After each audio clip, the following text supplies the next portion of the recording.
Ssaabaminisita Robinah Nabbanja agaanye okuggulawo eddwaliro lya Kitaihuka Health Center 3 mu ggombolola y'e Kitaihuka e Kakumiro nga lino libalirwamu obukadde 5 kuba lyakolebwa mu ngeri eyagadibengalye nga n'ensimbi zaakozesebwa zirabika nti ntono. Nabbanja yalina okuggulawo eddwaliro lino emyaka 2 emabega ng'ensimbi zaakozesebwa mu kulizimba zeewolebwa mu banka y'ensi yonna nga lyazimbibwa aba Nile Establishments Uganda Limited.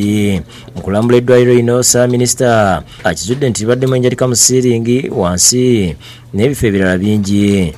We have not yet commissioned this facility, but you see, so we cannot commission this facility because this was so demanded. Aneti Asimwe nga kansala wa Kitaihuka n'abatuuze abalala bennyamidde olw'emirimu egyakolebwa mu ngeri eyagadibengalye. Eriseminti rundikiki tukwesere furowa nereeta ekifuro oba kwa bamaze gisimura. So we as residents of Kitaihuka sub-county, we are not happy with what the contractor did.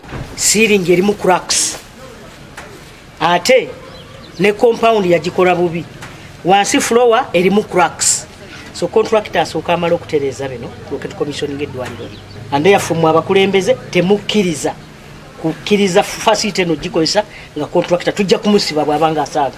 Nabbanja wabula guddewo amalwaliro amalala gali ku ddaala lya Health Center 3 ekigando Nkoko ne Kabubwa. N'asaba abantu bakozese bulungi amalwaliro gano kuba gavumenti gataddemu ssente nnyingi.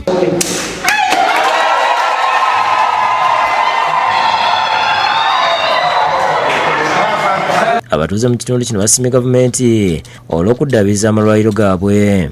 Our women have been delivering when they could be in the way, they die when they are delivering. I thank the government of NRM because what I know, our women are going to deliver very well.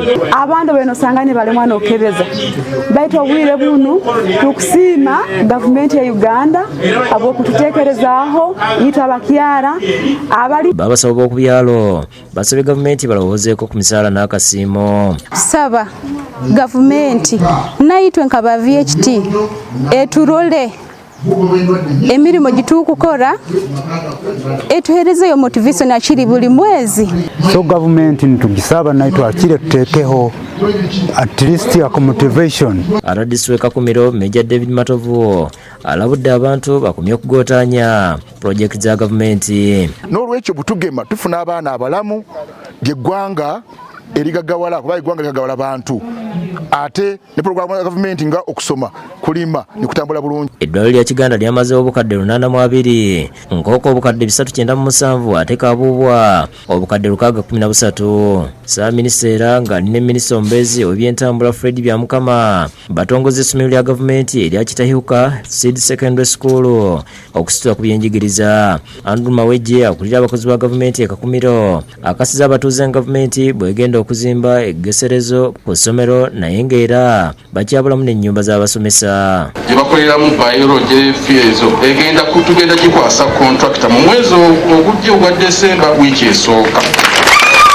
Iyo muzaira ino omwana omuka musindika gyasomera hano. Ismail Kasoa yakusakidde gwino ku Bukedde TV.